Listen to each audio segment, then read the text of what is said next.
नमस्कार मित्रांनो, महाराष्ट्राचा पोलीस भाऊ या यूट्यूब चॅनलमध्ये आपलं स्वागत आहे. तर मित्रांनो, लवकरच डिसेंबर महिन्यामध्ये 9,000 पदांची पोलीस भरती पुन्हा एकदा निघणार आहे. तर मित्रांनो, आज आपण आलेलो आहे स्वराज्य रक्षक अकॅडमी पंढरपूर येथे. तर अकॅडमीचे संस्थापक संचालक माननीय प्राध्यापक विद्याधर सर, ज्यांनी आतापर्यंत जवळजवळ त्यांच्या अकॅडमीचा 90% निकाल दिलेला आहे. सुरुवातीला त्यांच्याकडे अकॅडमीमध्ये 20 मुलं होती. 20 पैकी 18 मुलं आता पोलीस दलामध्ये त्यांनी पाठवलेले आहेत. तर आज आपण त्यांच्याकडून जाणून घेणार आहोत की येणाऱ्या भरतीमध्ये मुलांनी कोणत्या चुका करू नयेत, अभ्यास कशा प्रकारे करावा. तर सर, काय सांगाल? हा, नमस्कार. मी प्राध्यापक विद्याधर पाटील. पहिल्यांदा महाराष्ट्राचा पोलीस भाऊ चॅनलचं मनापासून मी आभार व्यक्त करतो, कारण त्यामार्फत आपल्याला मुलांना पोलीस भरती संदर्भात मार्गदर्शन करण्यासाठी मला संधी मिळाली आणि पहिल्यांदाच मी आपल्या युट्यूबवर येत आहे, तरी त्यांचं मनापासून मी आभार व्यक्त करतो. तर मला सांगायचंय की जी भरती झालेली आहे पोलीस भरती 2024 झालेली आहे. यात जर बघितलं तर आपण आपल्या अकॅडमीची सुरुवात केली होती 2024 19 फेब्रुवारी. त्या दरम्यान सुरू केली. आतापर्यंत प्रवास आपला फक्त 6 महिन्यांचा प्रवास आहे. तर या 6 महिन्याच्या प्रवासात आपल्याकडे 20 विद्यार्थी आले होते. तर मला सांगायला अभिमान वाटतो, गर्व वाटतो की त्या 20 विद्यार्थ्यांपैकी मी 18 मुलांना पोलीस दलात सामील करू शकलो. तर मग जवळजवळ तसं बघायला गेलं तर आपल्या अकॅडमीचा 90% निकाल आहे. तर मी पोलीस भरतीच्या म्हणजे मुलांना मार्गदर्शन करण्याचं काम करतोय. तर आताच करत नाही, तर हे गेले मी 2015 पासून करतोय. जवळजवळ याला 8-10 वर्ष होत आले, 8-9 वर्ष झाले. तर या दरम्यान जवळजवळ तसे म्हणायला गेले तर माझे 400 ते 450 पेक्षा जास्त विद्यार्थी सध्याला महाराष्ट्र पोलीस दलात आहेत. कारण त्या संदर्भात मी वेगवेगळ्या अकॅडमीत शिकवत होतो, टीचिंग करत होतो आणि स्वतः स्पर्धा परीक्षेची तयारी करत होतो. त्यामुळे मला पोलीस भरती संदर्भात आणि स्पर्धा परीक्षेच्या संदर्भात मुलांनी काय चुका केल्या पाहिजे आणि काही गोष्टी काय न केल्या पाहिजे, म्हणजे काय चुका न केल्या पाहिजे आणि काय गोष्टी केल्या पाहिजे याची मला पूर्णपणे जाणीव निर्माण झाली आणि त्याला मी त्या अडथळ्याला सामोरे गेलो. त्यामुळं अकॅडमीचा रिझल्ट लागण्याचं मुख्य कारण काय की पहिल्यांदा मी त्या क्षेत्रात होतो, म्हणजे मी पहिल्यांदा पोलीस भरती करत होतो. त्या टायमाला पोलीस भरती करताना मला काही अडचणी आल्या आणि त्याच अडचणीवर मी सोल्युशन निर्माण केलं आणि डायरेक्ट तेच मुलांना देण्याचा प्रयत्न करतोय. त्यामार्फत मी माझ्या पहिल्याच वर्षी माझा अकॅडमीचा 90% निकाल दिलेला आहे. तर बघा, तुम्हाला सांगायचं म्हटलं तर आगामी 9,000 पोलीस भरती निघणार आहे. तर या संदर्भात पहिल्यांदा मुलांनी पहिलं करावं की मुलांनी घाळ लागू नये. जे शासन सांगतंय की डिसेंबर मध्ये आम्ही भरती काढणार, डिसेंबर 2024 मध्ये, मग त्या डिसेंबर 2024 टार्गेट धरूनच मुलांनी त्याची पूर्णपणे तयारी करावी असं मला वाटतं. कारण मुलांनी असं समजू नये की आता इलेक्शन आहे, पर इलेक्शन नंतर निवडणूक होणार, निवडणूक नंतर सरकार स्थापन कधी होणार, तिथनं मंत्रिमंडळ कधी होणार आणि मग पोलीस भरती कधी होणार. जर तुम्ही ह्या गोष्टी विचार करत बसला तर जी गोष्ट सध्याला जी झाली की आपण म्हणत होतो पावसाळ्यात पोलीस भरती होणार नाही, पावसाळ्यात पोलीस भरती होणार नाही, पण पोलीस भरती पावसाळ्यात सुरुवात झाली आणि पावसाळ्यात संपायच्या आधी संपून पण गेली. मग त्यामुळे मुलांनी यातून शान व्हावं आणि डिसेंबर पर्यंत आपली पूर्ण तयारी करून घ्यावं. शासन कधीही भरती काढू शकतं, त्या भरतीपर्यंत आपण तयार असलं पाहिजे, हे असं मला वाटतं. सर, तयारी म्हणजे मुलांनी नक्की कशा प्रकारे तयार केली पाहिजे? आता बघितलं तर सर, मुलं ज्यावेळेस भरती म्हणजे जाहीर होते त्यावेळेस अभ्यासाला सुरुवात करतात, किंवा काही मुलं अशी पण असतात जी युट्यूब माध्यमातून किंवा टेलिग्रामच्या माध्यमातून अभ्यास करतात, जे अकॅडमी लावू शकत नाही. तर अशा मुलांसाठी तुम्ही काय सांगाल? तर माझं सांगायचं म्हणणं काय की सर, आता बघा, जर पोलीस भरती डिसेंबर मध्ये म्हणलं तर आता डिसेंबर मध्ये पोलीस भरती जाहीर होणार, तिथून जानेवारी मध्ये फॉर्म भरून घेणार आणि मार्च एप्रिल दरम्यान ग्राउंड होऊ शकतात. मार्च एप्रिलला ग्राउंड आणि मेच्या आसपास मुलं म्हणजे पूर्णपणे मुलांची प्रोसेस पूर्ण होणार. जर हा कालावधी बघितला तर आपल्याला एक 7 ते 8 महिने कालावधी मिळतो. मग या दरम्यान जर नवीन मुलं असतील, 12वी झालेली नवीन मुलं असतील, तर त्यांनी पूर्णपणे बेसिक पासून पूर्ण तयारी करायला काही अडचण नाही. जर पोलीस भरती आपण बघितलं की गेल्या भरती राहिलेली मुलं आणि या भरती म्हणजे आता नवीन पोलीस भरती तयार करणारी मुलं, असं 2 प्रकार आहेत. मग नवीन मुलांनी आता पूर्ण बेसिक पासून तयारी करायला काही अडचण नाही. पण मला जास्त काय वाटतं, मुलांनी जे नवीन विद्यार्थी आहेत त्यांनी क्लासमध्ये गेलं पाहिजे, शिक्षकांशी त्यांचं आय टू आय कम्युनिकेशन झालं पाहिजे. ज्या पहिल्यांदा शंका त्यांच्या असतात मुलांच्या, विद्यार्थ्यांच्या, त्या शंका शिक्षकाच्या समोर त्यांनी मांडल्या पाहिजे आणि शिक्षकाकडून त्यांनी निरसन करून घेतल्या पाहिजे. मग त्यांनी कुठलाही क्लास असू द्या, पण क्लासमध्ये गेलं पाहिजे की ज्या गोष्टी ऑनलाईन कव्हर होत नाहीत. कारण आमचा अनुभव सांगतो, कारण अनुभव ऑनलाईन मध्ये म्हणलं की एका तासापुरतं आम्ही शिकवतो आणि परत जातो. विद्यार्थ्या संग कम्युनिकेशन राहत नाही. मग हे नवीन मुला बघतात. तर जुन्या बाबत सांगायचं म्हटलं तर की जे मुलं आहेत की 1, 2, 3, 4, 5 अशा मार्कांनी पोलीस भरतीत राहिलेले आहेत, त्या मुलांनी काय केलं पहिल्यांदा केलं पाहिजे की आतापर्यंत जे क्वेश्चन सेट झालेले आहेत, लेखी संदर्भात सांगतो पहिल्यांदा, क्वेश्चन सेट झालेले आहेत जे जवळजवळ सगळ्या प्रश्नपत्रिका पोलीस भरतीच्या त्या त्यांनी रोज सोडवाव्या, रोज टाइम लावून सोडवल्या पाहिजे आणि क्लासमध्ये जाऊन सोडवलं तर अति उत्तम होईल. तर नसलं तर त्यांनी घरी सोडवलं काही अडचण नाही, पण टाइम लावून सोडवा, तुम्हाला कुठला डिस्टर्ब होणार नाही. 1.5 तासांना 90 मिनिटाच्या वेळेत त्यामार्फत आपलं काय होईल की आपले जे सिलिंग मिस्टेक असतात, प्रश्न उत्तरपत्रिकेवर समजा ही उत्तरपत्रिका आपली समजा आपल्या ही उत्तरपत्रिका आपण असं देतो ओ मार्क शीट आहे, ओ एम आर शीट आहे. तर या शीट मार्फत बघा इथं पहिल्यांदा काय असतं, समजा आपला इथं रोल नंबर असतो, इथं डेट असते, इथं जो आपला रोल नंबर तो आपण काय करतो तो गोल करतो व्यवस्थित आणि इथं साईन असते खाली आणि इथं ही सगळं माहिती जी आहे का ही माहिती पहिल्यांदा विद्यार्थ्यांनी भरा शिकली पाहिजे व्यवस्थित. कारण असे अनुभव भरपूर आलेत की विद्यार्थ्याकडून सही राहते किंवा विद्यार्थ्याचा रोल नंबर राहतो किंवा ABCD कोड राहतो, हे गोष्टी पहिल्यांदा टळल्या पाहिजे. आणि त्यानंतर बघा मुलांनी जे आपण पेपर सोडवतोय त्या सिलिंग मिस्टेक म्हणजे डबल गोल होणे, गोल खालवर होणे आणि सर मला असं म्हणतात की विद्यार्थी सर वेळ पुरला नाही, या गोष्टी सगळ्या तुमच्या कमी होत जाणार. ज्या चुका तुम्ही होतात आपल्या विद्यार्थ्याकडून 1-2 मार्क कमी पडले आणि सोपं चुकलं माझं, या गोष्टी तुम्हाला परत ऐकायला कमी मिळतील. 90% मुलं असे या बाबतीत पूर्णपणे कव्हर होतील. 90% 100% झाले होतीलच जर तुम्ही केलं तर. जर अजून जुन्या विद्यार्थ्यांना सांगायचं म्हटलं ग्राउंडच्या बाबतीत तर विद्यार्थ्यांनी ग्राउंड थांबू नका. आता विद्यार्थ्यांना काय वाटतं आता जस्ट पोलीस भरती झाली कधी निघत सरकारचं काय, या गोष्टी तुम्ही लक्ष देऊ नका. तुम्ही फोकस ठेवा डिसेंबर 2024. आपलं टार्गेट असलं पाहिजे डिसेंबर 2024. या दरम्यान तुम्ही सध्या तुमचं जसं ग्राउंड चालू होतं तुमचं त्या पद्धतीने ग्राउंड चालू ठेवा आणि कंटिन्यू व्यायाम करा. रोज तुम्ही 2-4 गोळा टाका, 4-5 राऊंड 400 मारा, 1-2 किलोमीटर रोज पळा, थोडा वर्कआउट करा, थोडा व्यायाम करा, 100-1-2 प्रिंट मारा. या पद्धतीने तुमचं जे डेली रुटीन आहे तो त्यात खंड पडू देऊ नका आणि तुमचं व्यायाम सातत्य चालू ठेवा, तुम्हाला 100% यश मिळेल. सर तुम्ही जी आता माहिती सांगितली की जे आपले जे सबस्क्रायबर आहेत ते पाहणारच आहेत सर, तर सर जर त्यापैकी जर कोणाला तुमची अकॅडमी जॉईन करायची असेल तर कशी जॉईन करायची काय सांगाल का सर? तर सांगेल सर, म्हणजे कसं आहे की तर जे विद्यार्थी आहेत सध्याला आपण ऑनलाईन क्लास घेत नाही, आपण ऑफलाईन क्लास घेतो. आपली अकॅडमी पंढरपूर येथे आहे. पंढरपूर KVP कॉलेज जवळ मार्केट यार्ड जवळ आहे स्वराज रक्षक अकॅडमी, मेन कुदळे किराणा ट्रेडरच्या वरच्या साईडला. तर तिथं आहे आपली अकॅडमी. तर तुम्हाला मी कॉन्टॅक्ट नंबर देईन याच्यावर, सर देतील नंबर तुम्हाला. तर पण माझं म्हणणं कसं आहे की जर समजा तुम्हाला तयारी करायची असेल तर तुम्ही पूर्णपणे तयारीने उतरा. विद्यार्थ्यांनी समजा हे 6 महिने किंवा 8 महिने आहेत की 8 महिन्यात तुम्ही दुसरीकडे कुठं लक्ष देऊ नका की मला घरचं काम आहे किंवा माझं लग्न आहे, म्हणजे भावाचं लग्न आहे, भावतीचं लग्न आहे, वाढदिवस कळलं का, पार्ट्या बिर्ट्या, या सगळ्या गोष्टी तुम्ही दुर्लक्ष करा आणि 8 महिने आयुष्यात ते पूर्ण झोपून द्या, तुम्हाला 100% यश मिळेल.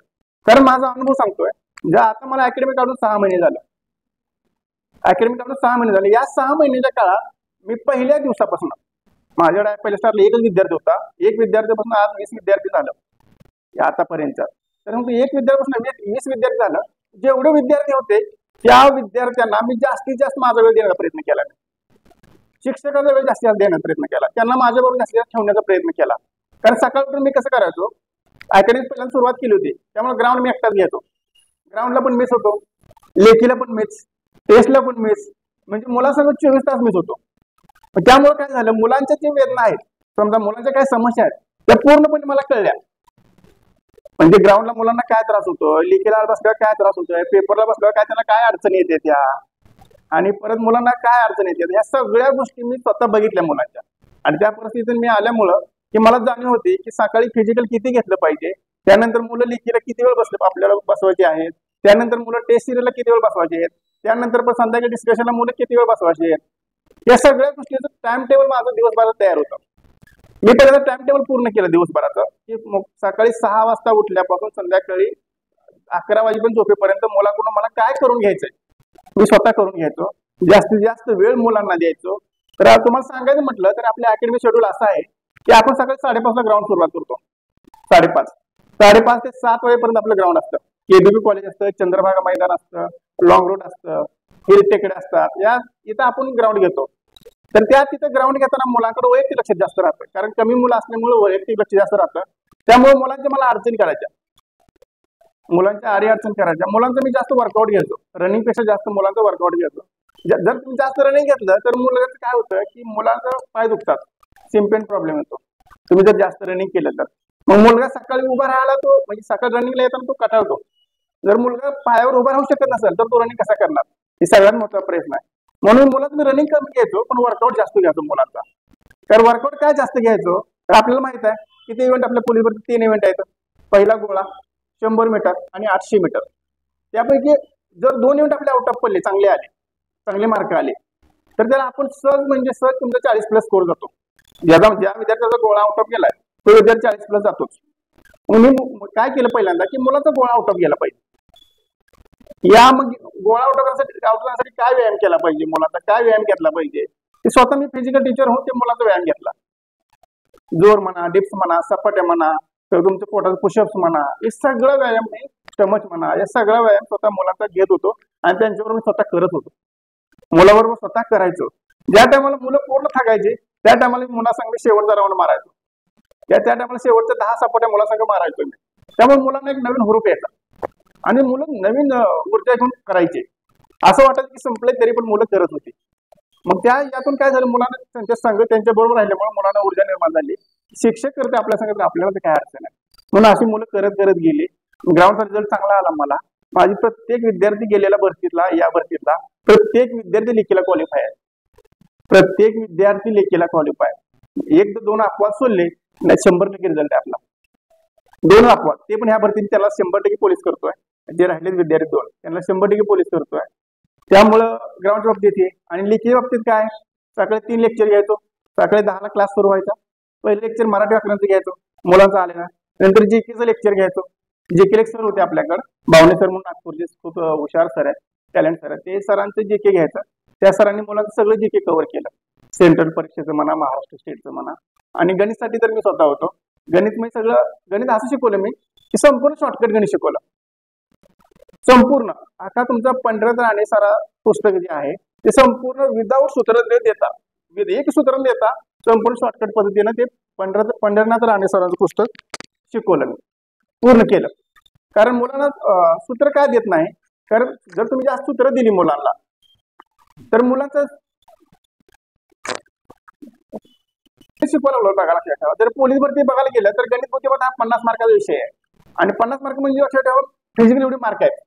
जर तुम्हाला फिजिकलला चांगले मार्क पडले, फिजिकल तुम्ही जेवढं प्रॅक्टिस करता त्याच्यापेक्षा जास्त प्रॅक्टिस गणित बुद्धिमत्तेला केली पाहिजे, कारण 50 मार्क आहे. आणि तो गणित बुद्धिमत्ता असा विषय आहे की तुम्हाला आउट ऑफ मार्क देणार आहे. त्यासाठी खास एकच पुस्तक आहे, पंढरनाथ राणे सरांचं पुस्तक आणि पाटील सरांचा क्लास मॅथ्सचा. एवढं केलं की तुम्हाला गणितला 50 पैकी 50 मार्क मिळवून द्यायची मी खात्री 100% देतो. आणि गणित एवढा विषय सोपा केलाय की एकही सूत्र देत नाही. गणित एकही सूत्र न देता संपूर्ण गणित शॉर्टकट पद्धतीने सोडून घेतो. हे गणितचं लेक्चर घ्यायचं. त्यानंतर दुपारी मुलांना 1-2 तास आम्ही ब्रेक द्यायचो, जेवण करून आराम करा. 3 वाजता मुलांना बोलवायचो. 3ला मुलांना बोलवलं की काय का त्यांचं एक बुद्धिमत्ता लेक्चर घ्यायचो आणि एक मराठी लेक्चर घ्यायचो. 5 वाजेपर्यंत लेक्चर घ्यायचो. परत 5 वाजता पुढे मुलांना अर्धा तास ब्रेक द्यायचो. परत 5:30 वाजता मुलांना काय करायचो, आम्ही टेस्ट द्यायचो. रोज डेली टेस्ट. 100 मार्काची पोलीस भरती झालेली कुठलीही झाली टेस्ट द्यायची, त्यांना रोज द्यायची. मग ती टेस्ट आम्ही त्यांना त्यांच्या टायमिंग मध्ये लावून सोडून घ्यायचो आणि त्यांना परत त्यांना स्पष्टीकरण द्यायचो. स्पष्टीकरण एवढं द्यायचो की जवळजवळ 3-3.5 तास स्पष्टीकरण चालत मुलाचं. त्यामार्फत मुलांचं काय झालं, सकाळी लेक्चर, परत दुपारी लेक्चर आणि संध्याकाळी स्पष्टीकरण आणि पेपर, यामार्फत मुलं काय झाली पूर्ण गुंतून राहिली. पूर्णपणे सगळी मुलं माझ्या जवळ राहिली, माझ्या कॉन्टॅक्ट मध्ये सान्निध्यात राहिली. त्यामुळे मुलावर माझं वैयक्तिक लक्ष राहिलं आणि त्यामुळे जास्तीत जास्त मुलाकडे माझं करून त्यांच्याकडनं करून घेण्याचा आणि माझ्याकडून त्यांना देण्याचा फोकस माझा जास्त होता. त्यामुळे त्यांना जास्तीत जास्त देऊ शकलो 6 महिन्यात. त्यामुळे मला आपल्या अकॅडमीचा रिझल्ट हा सगळ्यात जास्त म्हणजे लागला यावेळेस. आणि जर सर आपल्याकडे जर एखादं नवीन ऍडमिशन आलं तर सर त्याला काय काय सुविधा मिळतात? तर बघा, समजा आपल्याकडे समजा 12 झालेला विद्यार्थी आला तर आपण त्याला पहिल्यांदा काय करतो, आपल्या अकॅडमीत राहण्याची सोय आहे, निवास सोय आहे, जेवणाची सोय आहे, सेपरेट क्लास टीचर आहे, सेपरेट क्लासरूम आहे आपल्याकडे.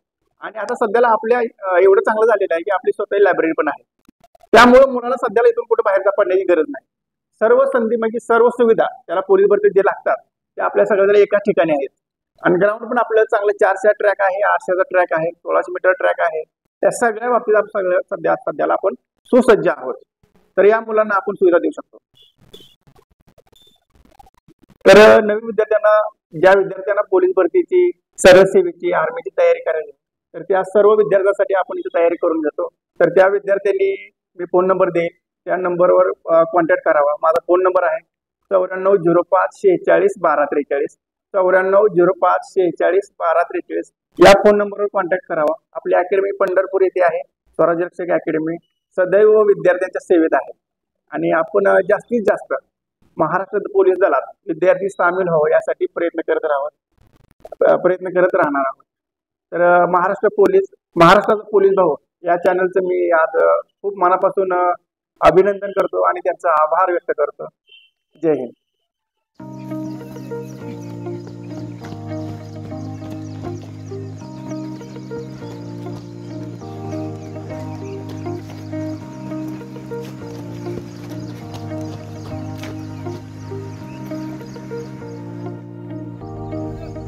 चल चल शाबास शाबास शाबास शाबास चल चल चल चल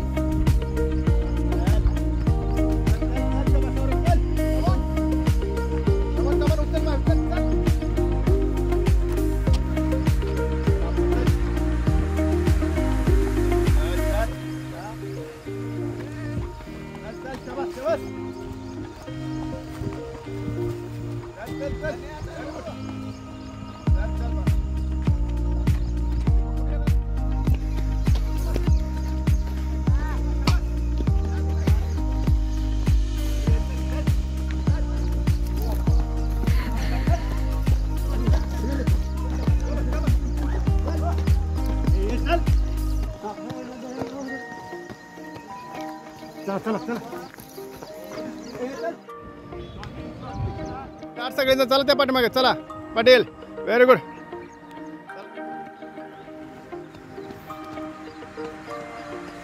शाबास शाबास चला चला चल सायले चल आप चल शाबास.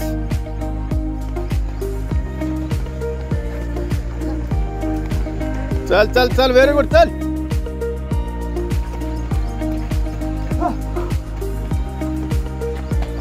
चल चल चल चल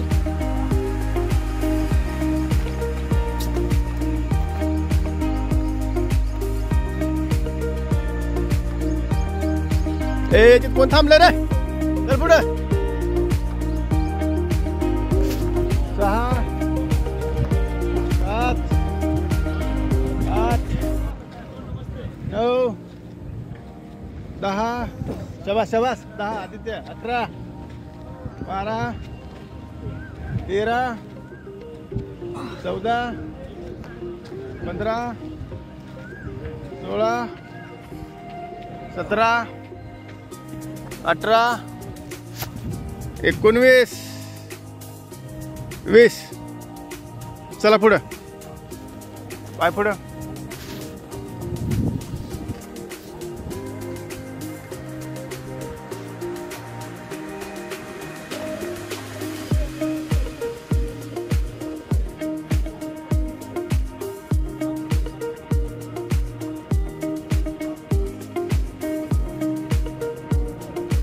चला पाठीमाग चला शाबास. चला पाठीमाग वर साहेब शाबास. चला एक पाय मध्ये हा सेम हा. चला स्टार्ट 1 2 3 4 5 6 7 8 9 10 11 12 13 14 म्हणजे पाहिला पुढे बस 16 17 18 19 20. चला पाठीमागं दोन्ही पाय पाठीमागं. चला 20 1 2 3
विद्यार्थी मित्रांनो लक्ष द्या.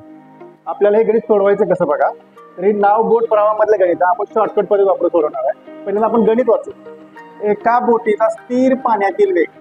ज्यावेळेस स्थिर पाण्यातील वेग म्हणतं का त्याला म्हणा संत पाणी म्हणजे यस म्हणा. संत पाणी यस 12 किलोमीटर आहे असेल आणि प्रवाहाचा वेग 6 किलोमीटर असेल तर त्या बोटीचा प्रवाहाच्या दिशेचा वेग किती. प्रवाहाच्या दिशेचा जर म्हटलं तिथे डी लिहायचं. डी प्रवाहाच्या दिशेचा डी त्याने विचारलं आपल्याला. बघा आता आपल्याला 3 वेग महत्वाचे. पहिला वेग म्हणजे प्रवाहाच्या विरुद्ध दिशेचा वेग आपण त्याला व्ही मानायचं. दुसरा वेग संत पाण्यातील वेग म्हणजे स्थिर पाण्यातील वेग त्याला यस मानायचं. आणि तिसरा वेग आहे प्रवाहाच्या दिशेचा वेग त्याला आपण डी मानायचं. बाई 3 वेग झालं व्ही एस डी. आणि ही जी कमान दिसते ती प्रवाहाचा वेग. बघा एकदम शॉर्टकट पद्धतीने आपण सोडवणार. शॉर्टकट पद्धतीनं तर बघा लक्ष द्या. आपण लिहू आता स्थिर पाण्यातील वेग किती आहे 12 किलोमीटर आहे. तर 12 किलोमीटर 12 लिहा. यानंतर परत त्याने काय दिले प्रवाहाचा वेग दिला. प्रवाहाचा वेग 6 किलोमीटर आहे. 6 किलोमीटर लिहा. विचारला डी विचारलाय डी. तर आपल्याला इकडून इकडे पुढे जायचंय म्हणजे संत पाण्यातून प्रवाहाच्या दिशेच्या वेगाने जायचंय. तर बघा कसं करायचं 12 + 6 तर याची बेरीज किती येते 18. तर आपल्या प्रवाहाच्या दिशेचा वेग आला 18.